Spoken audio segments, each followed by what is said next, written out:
భారత్ పాక్ మధ్య నెలకొన్న ఉద్రిక్తతల నేపథ్యంలో కరాచీ బేకరీల యాజమాన్యం ఆందోళన చెందుతోంది. విశాఖపట్నంలో ఒక బేకరీపై దాడి జరగడంతో హైదరాబాద్లోని కరాచీ బేకరీల యజమానులు అప్రమత్తమయ్యారు. కరాచీ అనేది పాకిస్తాన్లో ప్రముఖ నగరం కాబట్టి ఆ పేరు మీదున్న బేకరీస్ ని భారత జనాలు టార్గెట్ చేసే అవకాశం ఉందని ఆందోళన చెందిన యజమాన్యం మీడియా ముందుకొచ్చి క్లారిటీ ఇవ్వాల్సి వచ్చింది. అంతేకాకుండా తాము 100% భారతీయులమేనని, దేశ విభజన తర్వాత 1953లోనే ఇక్కడ బేకరీలు ఏర్పాటు చేసినట్లు ప్రత్యేకంగా బోర్డులు ఏర్పాటు చేసి అక్కడ భారత జెండాలు కూడా పాతారు. దీంతో అసలు ఈ కరాచీ కథేంటి అనే సందేహాలు సామాన్య జనాల్లో మెదులుతున్నాయి.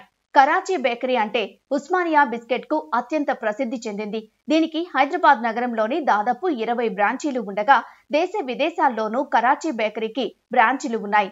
ఈ company America, Canada, Britain, Australia వంటి 20కి పైగా దేశాలకు ప్రతిరోజు 10 టన్నులకు పైగా బిస్కెట్లను ఉత్పత్తి చేస్తుంది. ప్రస్తుతం భారత్ పాక్ యుద్ధం కొనసాగుతున్న వేళ అసలు ఈ బ్రాండ్ ఇండియాలో పుట్టిందా లేక దాయాది పాకిస్తాన్ దేశంలో పుట్టిందా అనే అనుమానాలు పెరుగుతున్నాయి. ఎందుకంటే కరాచీ అనే పేరుతో పాకిస్తాన్ లో ఒక నగరం కూడా ఉండటమే ఈ అనుమానాలకు కారణం. దాంతో తమ కస్టమర్లతో పాటు దేశ ప్రజలందరికీ తమ వ్యాపారం గురించి క్లారిటీ ఇవ్వాలని కరాచీ బేకరీ ఓనర్స్ నిర్ణయించారు. వారి సమాచారం ప్రకారం కరాచీ బేకరీ 100% ఇండియన్ బ్రాండ్. మొట్టమొదటిసారిగా హైదరాబాద్ లోనే 1953లో ప్రారంభించారు. ఈ బేకరీకి ఉన్న పేరు చరిత్రలో ఒక భాగమే కానీ జాతీయతకు సంబంధించింది కాదు. కాంచంద్ రామ్నాని అనే సింధీ హిందూ వ్యక్తి 1947లో భారతదేశ విభజన సమయంలో కరాచీ నుంచి హైదరాబాద్ కు వలస వచ్చాడు. ఆ తర్వాత 1953లో బేకరీని స్థాపించారు.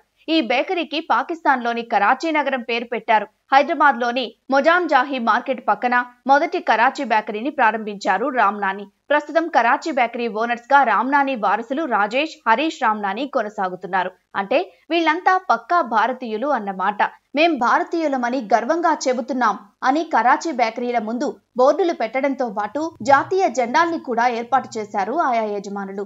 ఆ బోర్డులు ప్రస్తుతం సోషల్ మీడియాలో వైరల్ గా మారాయి. దాదాపు 72 ఏళ్ల కిందట హైదరాబాద్ నగరంలో పుట్టిన కరాచీ బేకరీపై కొందరు వ్యక్తులు అది పాకిస్తాన్ లోని నగరం పేరు కలిగి ఉందనే దాడులు చేయడంపై యజమానులు ఆందోళన వ్యక్తం చేస్తున్నారు. తెలంగాణ ముఖ్యమంత్రి Revanth Reddy, DGP, police commissioner తమకు అండగా నిలవాలని వారు కోరుతున్నారు. అయితే పాకిస్తాన్ పేరెందుకు, ఏదైనా ఇండియా పేరు వచ్చేలా కంపెనీని పేరు మార్చండంటూ సోషల్ మీడియాలో కామెంట్స్ వెల్లువెత్తుతున్నాయి.